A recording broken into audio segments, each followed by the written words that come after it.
नमस्कार। आप सभी हिंदी छात्रों को हिंदी विभाग की ओर से आप सभी का स्वागत है। आज हम आधुनिक कविता पहली वाली अधिकार थर्ड आरंभ कर रहे हैं। सा संदर्भ में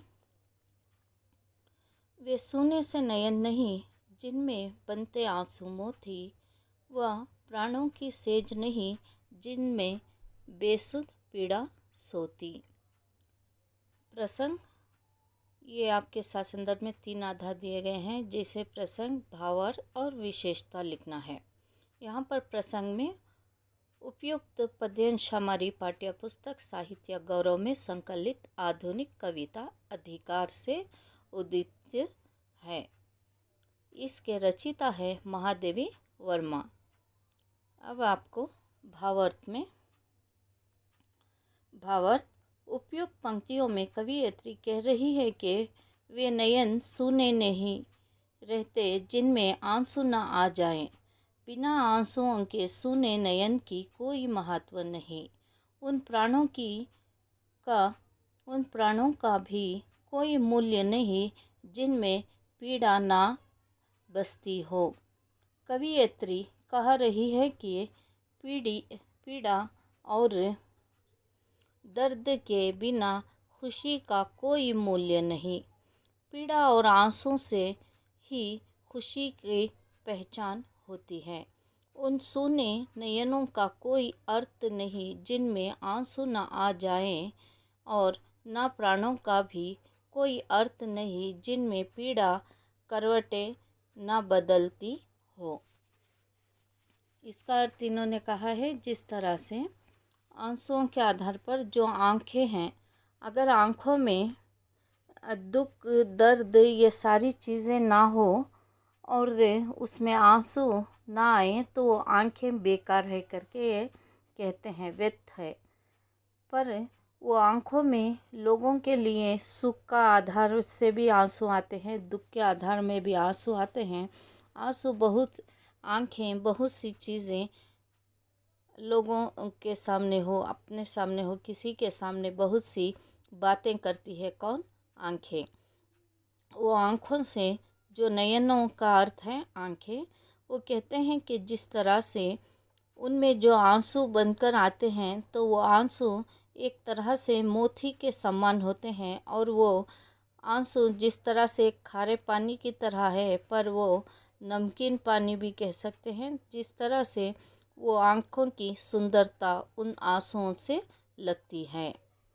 और इन्होंने दूसरा आधार क्या कहा, जो व्यक्ति का मूल्य क्या है, जिस तरह से व्यक्ति को दुख रहता है, दर्द रहता है, तो उसे खुशी का कोई मूल्य नहीं है, क्योंकि उसके जीवन में एक सीखने का अनुभव होता है, और वो एक बेसुध पीड़ा, यानी जिस तरह से प्राणों के आधार पर कहा गया है, वो प्राण व्यक्ति जीवित रहकर भी मरने के समान है अगर उसे दुख चिंता सताती है।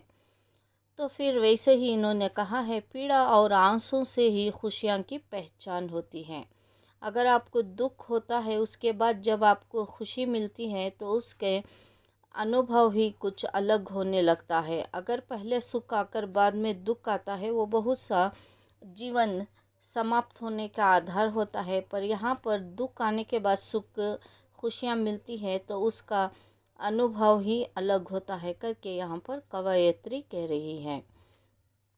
उन सूने नयनों को कोई अर्थ नहीं जिनमें आंसू न जाएं, ये और ना उन प्राणों की भी कोई अर्थ नहीं जिसमें पीड़ा करवट ना बदलती हो। अगर आँखें हैं तो आँखों में आंसू रहना आवश्यकता है, लेकिन हर बार नहीं। कभी कभी खुशी के, कभी गम के आंसू आ जाते हैं। और उसी तरह प्राण है तो जीवन है, तो जीवन में सुख दुख का आधार है। अगर आप दुख से संघर्ष करते हैं तभी आपको जीवन में सीखने का बहुत सा अनुभव होता है। नेक्स्ट चौथा पंथ है, फोर्थ प्यारा। ऐसा तेरा लोक वेदना नहीं नहीं जिसमें अवसत जलना जाना नहीं नहीं जिसमें जाना मिटने का स्वाद। प्रसंगा जिस तरह से आपको बताया गया है, भावार्थ यहाँ पर तीसरे वाले में विशेषता आपके ऊपर निर्भर है, या आँखों आंसू के आधार पर भी लिख सकते हैं, या मनुष्य के जीवन में सुख दुख की पीड़ा के अनुसार ही उसके बाद उसे सुख मिलता है, तब खुशी मिलती है करके, वो आपकी विशेषता है। अब चौथे पंथ में आपको ऐसा तेरा लोक वेदना नहीं नहीं जिसमें अवश्य जलना जाना नहीं नहीं जिसने जाना मिटने का स्वाद। प्रसंग जैसे है दिया गया है पहले वैसे ही लिखना है। भावार्थ में उपयुक्त पंक्तियों में कवयित्री कह रही है कि ऐसा कोई लोक नहीं जिसमें अवसाद और वेदना ना हो, उसका जल जाना भी व्यर्थ है जिसमें मर मिटने का स्वाद ना चखा हो। कवयित्री ईश्वर से कहती है कि उसके हर लोक में वेदना और अवसाद है। जिस मनुष्य ने मिट जाने के स्वाद को नहीं चखा हो है, उसके लिए जल जाने का भी कोई मूल्य नहीं। दुख के बिना सुख का कोई मूल्य नहीं, और जो संसार में मिटना जानता है वही पाना भी जानता है। तो यहाँ पर कवयित्री कह रही है कि भगवान से प्रार्थना करे, हे भगवान, हे प्रभु, तुम्हारा तो लोक है जिस तरह से खुशियों से भरा है, आनंद से भरा है, उल्लास से भरा है, पर जो धरती के लोगों का जीवन है, दुख है, पीड़ा है, दर्द है, ये सारी चीज़ें उनमें है। पर उनके लिए जो तुम्हारे और इस धरती के लोक में बहुत सा अंतर है। जैसे भगवान की इच्छा के अनुसार सारी चीज़ें होती है, पर मनुष्य की इच्छा के साथ उसका जीवन भी समाप्त हो जाए तो कभी कभी कुछ मनुष्य की इच्छाएं पूरी नहीं होती। तो इन्होंने कहा कि अगर इस धरती पर जब व्यक्ति जन्म लेता है तो मरने का भी उसे एक स्वाद यानी एक टेस्ट रहना इम्पॉर्टेंट है। कवयित्री ईश्वर से कहती है कि हर लोक में वेदना और अवसाद है, तो आपके लोक में हर एक आधार पर यानी सुख का आधार भी है, दुख का है, पर सुख सबसे अधिक है और आप जैसा चाहे वैसा हो सकता है।